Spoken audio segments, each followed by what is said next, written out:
To everyone back in the digital heavyweights and Nick, just letting you know, we're just waiting for the VWAP show to end in the main room, and then we'll be heading over into the main room and heavyweights with Nick. We'll be right there.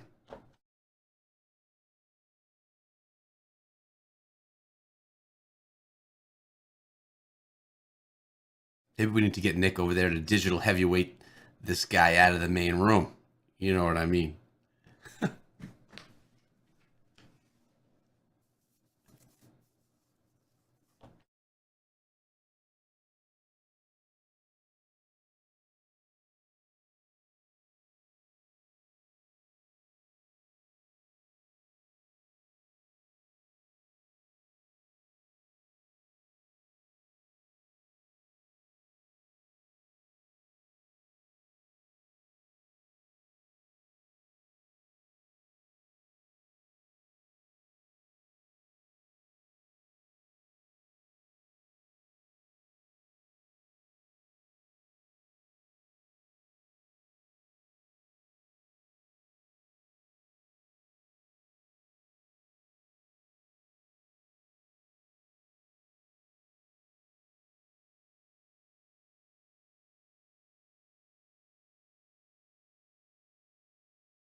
All right, everybody, we made it. We're here with the digital heavyweights. Actually, it's AICI with Nick Black in this room. Hope you guys are ready to talk some crypto with your boy Nick in 5, 4, 3, 2. Hi, Nick. It's weird that you just assume my pronoun. How do you know I didn't pronoun change the other day? We spoke about it, and you said that you did not pronoun change because I always ask you if you'd like to do a pronoun change. Yeah, but I said my pronouns are attack helicopter. Oh, that slipped my mind. You know, I was rushed to get the show on, and you know the things that I should have known. Just I've cleaned it up. I am an attack helicopter. That's my pronoun. That's my gender orientation. That's my. What other things do we have to have? I don't know, but I think you're safe with attack helicopter. It's an electronic I thing. identify as an attack helicopter, and my pronouns are attack helicopter, attack helicopters, those attack helicopters, these attack helicopters, my, your, and their attack helicopter. I think you're safe. I think that's completely Singular, good. plural.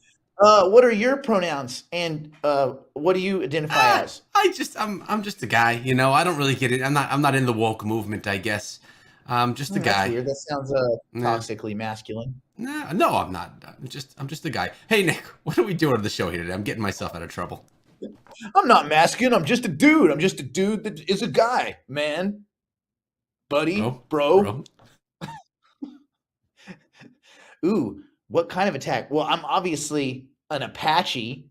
Well, do you guys remember Blue Thunder, the most badass movie with Roy Schneider?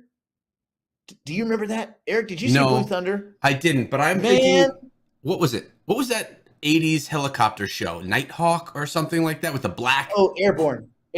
No. Wasn't it Air something? Airhawk. I'm going to look it up. I'm going to ask the Google. Airwolf. That was it. With Michael Bublé. The guy that had a weird face guy. He's like, oh no, that guy was the man. Yeah. He was like this. He's like, that was so much cooler than Knight Rider, by the way. So and even when he smiled, his eyes were still creepy. He's like, Botox. You're like, that's not. I do remember that kind of. Jan, if your name is Jan, man. I wonder if he did everything since then. What's on the show today, Nick? Other than Blue Thunder and Airwolf wasn't so good, but Blue Thunder was badass. If you haven't seen Blue Thunder, that's your research material for tonight. You go watch Roy Schneider and Blue Thunder. Okay. That being said, we're a day after the Fed. What? Did you see me just kind of use a rhyme as a segue? I liked it. We're going to do a quick market review. I guess we have questions related to KuCoin rewards, ADA staking pools, Coinbase credit card, which actually these kinds of things are cool, but okay, we'll talk about it when we talk about it. And that'll be part of our Q&A. And then we're doing a big focus on a very specific area of the crypto market over the next couple of weeks. But that's kind of more of a digital heavyweight thing so that we can go really deep into the kind of DNA of it. So we'll get into that tomorrow. And don't we have some fun stuff going on with Tom next week? Oh, yes, we do have fun things going on with Tom, because next week on Wednesday, Nick, you're going to be joining Tom on his show in the main room on Power Profit Trades, which is awesome. We've never done this before. And then to make it even better, Tom is going to be joining you in AICI on Thursday, like right now, but a week from today. So we're going to get a mixture of the crypto peeps. Yeah. A week from today, Tom will be on the show. To battle it out. Heavyweight. Nancy Pelosi approved. Oh, good. Okay, let's do this. Let's look at markets. You know, they held up probably, you know why these crypto markets aren't really getting nuked yet? The nuke is coming. We're going to talk about that too probably next week. We'll probably spend the whole day talking about all the MT Gox madness that's coming and kind of how to play that. But one of the reasons that the crypto space is not getting nuked as bad is because it's been nuked slowly. It's been a slow burn for 11 months. 11 months straight. And I will tell you this, if you got in the crypto space in September or October or November of last year, and you're still here, guess what you are? You're a veteran, bro, because you've sustained a long, slow, grinding kick in the underbelly. Because I'm an attack helicopter, we have underbelly. You've been kicked in the underbelly. You've been kicked hard, but you will also look back and say, man, you lost 100K. That's cute, Neil. I'm down 100 from yesterday and nothing happened. The money doesn't matter right now. The number doesn't matter. What matters is balance in your portfolio, because when these markets turn around, it's the quality assets that tend to reach escape velocity quicker. I was, interestingly enough, and this is kind of a segue, on life extension. Has anybody here listened at length to Ray Kurzweil or read The Singularity? Have you read that? Singularity is Near, or his new book? I think it's The Singularity is Nearer. I was listening to him on Lex Fridman. He was talking about the point where human longevity reaches escape velocity, where you just don't have to die unless there's some like instant fatal accident. Like and the main crux of it is that AI will be running medical experiments in these sandboxed environments, kind of in their own. Imagine a bunch of little metaverses for scientific research, and you're running simultaneous simulations.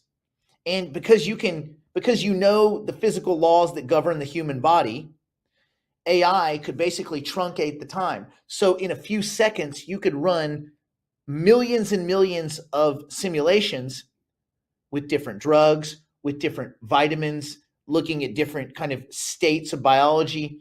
And you could run them over and over with all of these kind of variables changing. And the AI can be learning from this in real time. So why this reverts back to, do you guys know how long it took to come up with the Moderna COVID vaccine? Eric, do you know this? Oh, I don't know. Tell us. Just guess. Okay, we have COVID. How long did it take to come up with the 4 months. 4 months. No, that was testing was 10 months. The actual chance is right. 2 days. 2 days. A little bit over 2 days. It was like oh my 50 hours. 2 days. The human testing part was the slow part. But in the future, not only, and you know why it took 2 days? Because narrow AI was running these medical simulations as much as it could based on the compute power we have now. 2 days in like an hour or two. 2 days. The 10 months was the human testing. Well, we'll be able to do human testing in simulated AI sandboxes.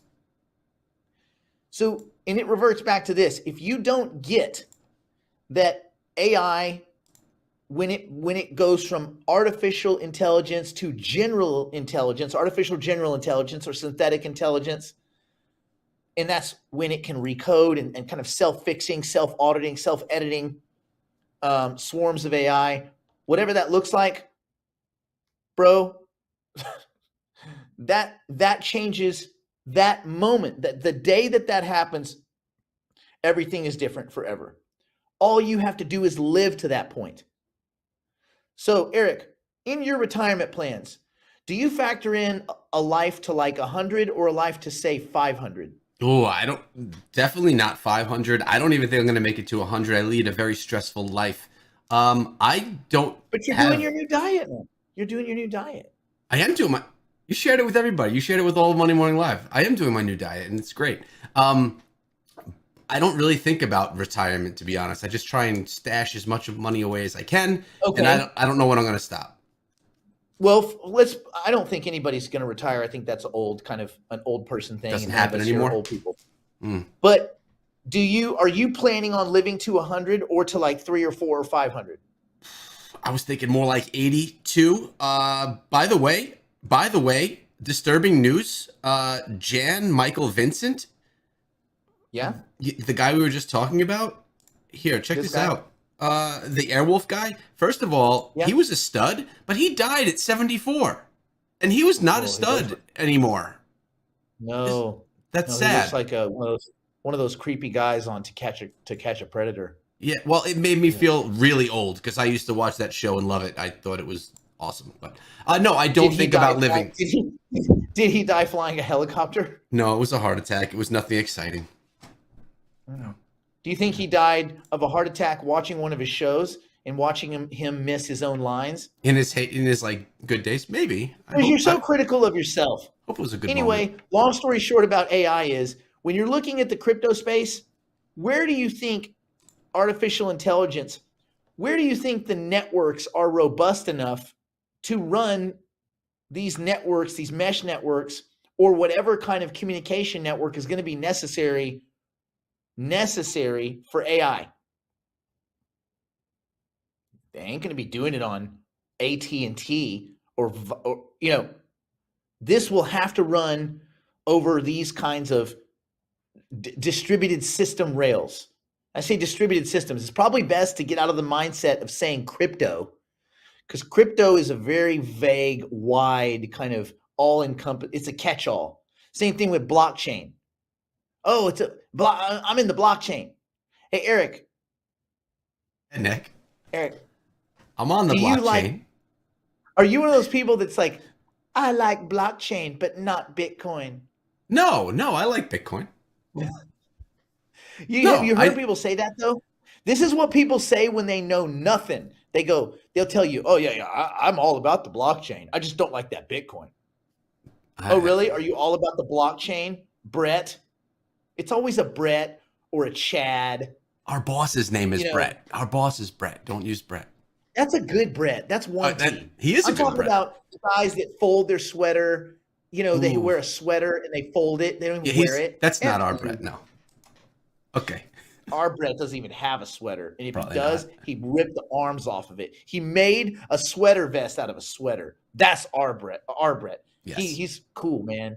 He probably has burn marks still on it. He probably used what are those things? It's not a soldering iron. A wood gun, wood art. You know those things, those hot sticks that kids burn their hands with that they tell you is for like woodworking? Wood burner, woodwork stick, hot stick. No clue. You don't know what I'm talking about? The thing that you mash it onto wood. Yeah, and it puts black. What the hell was that all about? I don't know. That's stupid. I don't know. That thing was dumb, man. I burned the smoke out of my hands. No, not a glue gun. Glue guns are hot and dangerous too. Look at all the dangerous crap they give us as kids. Take this hot wood. Yeah, a wood burning kit, a wood burning set. They're right. That doesn't even make any GD sense. Why would you give kids something that can light your whole effing house on fire? See, man, this is why we need AI. This is why we need robots. We need robots because a robot would go in when you're not there and say, stop it, kid. Put away the wood burning stick. Put away that. thing that's real hot that will light fires of houses. Nick. And then like you burn, and you know, you give a kid something like that, they're going to burn everything. Man, I burnt everything. Go Things on. were different when we were kids. First of all, we were allowed to do things that kids aren't now. But we need to get on track, man, because we started late, not our fault. I brought up Airwolf and completely derailed us. Let's give me 2 minutes of the crypto market, and then let's go into some questions because we got a bunch of people. Talked about it. Ain't nothing happening because it already happened. It's been happening for 11 months. If you're looking at quality assets, that's the lesson. The lesson is be looking at quality assets. The day-to-day, the fact that Bitcoin is down 1.75% based, you know why? Because Bitcoin doesn't care what Jerome Powell blabbers about. Because luckily, for whatever reason, by hook or crook, most of the people in the crypto space that are believers, they're hopefully buying quality. The other people that are the institutional money, that money's parked, man. They're not moving those tokens around. The only guy actively doing stuff is Michael Saylor. He just keeps doubling down and doubling down. They basically put their entire company up as collateral against more. They bought more Bitcoin. He's been fired. He's being charged with tax evasion. He's like all this stuff. He is a degenerate gambler. He still doesn't. Now listen, if he keeps buying all the way down, hell, we might be 4,000, we might be 8,000, but if he keeps buying, he's bound to be right. So I'm going to go the other way now. Go on, Michael Saylor. You go, man. Whatever. Actually, I can't say that. That's toxically masculine. You go, Mike. You buy it all the way to the floor, man. You buy it for negative 7,000. And if you just keep doubling up with other people's money, and I'll tell you this, if the investors in MicroStrategy are so effing stupid that they keep supporting this degenerate effing company, they get what they get. You might win.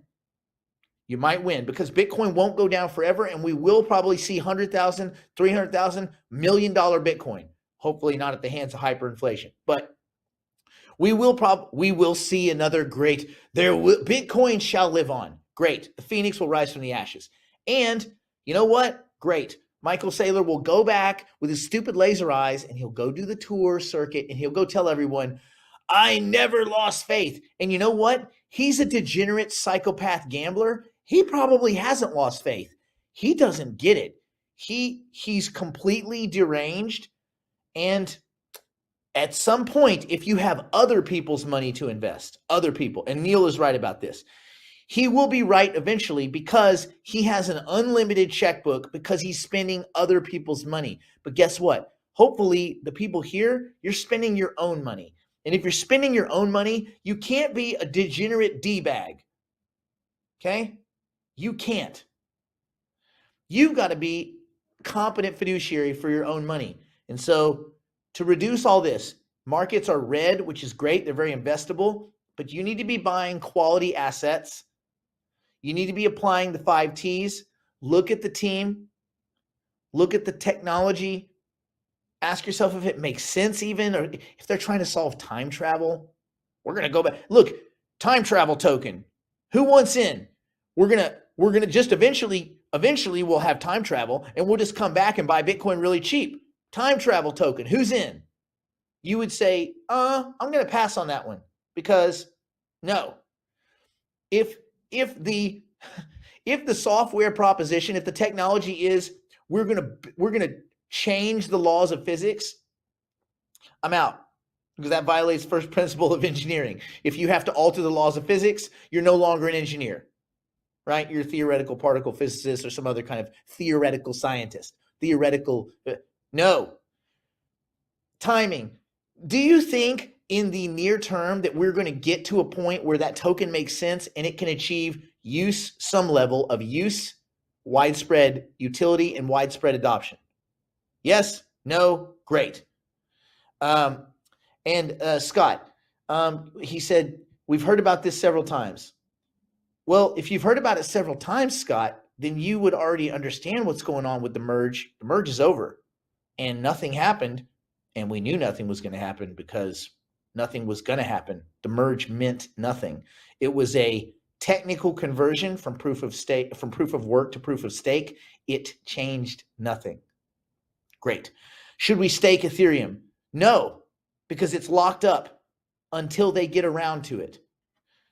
Vitalik said we should get all of the other 4 upgrades out in a year or so. The last time they said a year or so, do you remember when that was, Eric? That was a year or so ago. No, it's 2017. Oh.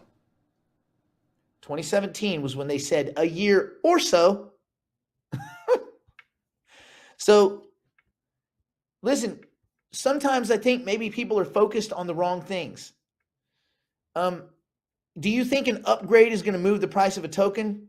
Probably not, because we're past an upgrade being enough. We're past an iteration being enough. We're past some flashy BS marketing being enough. We need to see use, utility, and adoption. We need to see apps that help the real world. Anyone, please, in the chat or anywhere you can hear my honey-laden voice. Eric, tell me, is there anything in the entire crypto space that has made life better for anyone other than just making us rich? Which that's cool. But it's allowed us to. It's allowed us to trade NFTs and lose money there. Is anyone's life better because of crypto at all, period, other than just you've enriched your pocketbooks on the greater fool theory? Let's be honest. Let's have a moment of clarity. A come to Michael Saylor, since he's the new Jesus. Let's have a come to Michael Saylor. No. Eric, has life made, is your pizza better? Listen, what was the first deal in all of crypto? It was the first real deal. The first retail sale was 2 pizzas for 10,000 Bitcoin. Is pizza any effing better because of crypto? Just for that guy that sold that pizza. No, it's not. It's not better for him. That guy was Laszlo, by the way. Nothing is better because of crypto. We're all waiting with a lot of hope. There's a lot of promise. There's tons of software being built, but it doesn't matter. It just doesn't matter, man. And post-merge, the amount of tokens is not being reduced. I don't think it comes into play because Ethereum is not a store of value. It never was meant to be. I don't think it will be. It's just a flawed argument, in my opinion. And now everyone's looking at Ethereum and they're saying, wait a minute, so the merge happened. Are you competitive with other tokens? Fees? Nope. Distribution? Nope. Wallet management? That's about the same. New address creation? Nope. On-chain metrics? Nope. GitHub submits? Nope. Go down the list. Every other layer 1 has much more potential utility than Ethereum, but Ethereum has the spammy NFT space and all the old scammy coins that launch in ICOs, and they have a fair amount of legitimate companies that, since they didn't have their own blockchain, they launched on Ethereum first, and now they're transitioning away, like Fetch and like many of these other ones. So Ethereum has a lot of questions to answer that they cannot answer. Now we get to see these other layer 1s start to grow, start to absorb capital, and see what that behavior looks like, and see if you're a new company, would you launch on Ethereum knowing that about the murky, rocky road ahead of them and about their weak ass upgrade schedule and their dithering explanation for everything? When? Well, a year or so. A year or so? I can't launch a company on a year or so. A government can't launch a central bank currency on Ethereum if they hear, well, in a year or so we'll have it fixed. What? No, I can't plan policy around a year or so, says the rich guy that wakes up at the crack of noon in a bathrobe with an enormous melon for a head because he's got like 3 brains in there. Cool. I'm glad you're smart, but that's not enough. So we're going to see the other layer 1s and see if they can actually compete. Maybe not. Maybe Ethereum's the winner. Hard to say. It definitely belongs in your portfolio, but I don't know if I'd be adding right now. Okay, that being said, let's do some Q's and A's. Yeah, we're going to do these ones quick because we only have a few minutes left. This one's from Bird. Let's do it. A lot of staking questions come in, by the way, during Tom's show, and he's not a staker, so you're Wait, like... real quick, Eric, Do you know what the word is? Bird? Bird is the word. Yeah, bird is the word. Uh, if you stake at the source, you get the rewards. Like Cosmos, you get NewNet. But if you stake on KuCoin, you don't. Question mark. No. Well, look, it's not staking. If you're collecting rewards on an exchange, you're not really staking. They might or might not be staking, or they might be paying you part of their marketing budget just to keep your tokens there, right? It might be just a loss leader. It might be a marketing expense. Like Bitrue, they spend their marketing dollars to pay rewards, but it's not staking. They'll call it hold, they'll call it earn, they'll give it some cool title, but it's not staking. Staking is you take your tokens, you park them with a validator to give that validator a higher chance of winning slots or blocks. And for doing that and for validating transactions, they get a reward. They split the reward with you. That's validation. That happens at the platforms, right?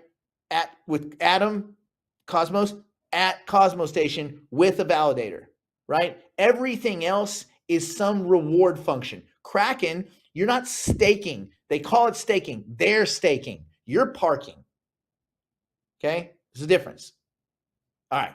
Next question. It's similar here from Mars T. Hey, Nick, when delegating Cardano into any of the staking pools in Daedalus, are we getting those extra tokens you mentioned?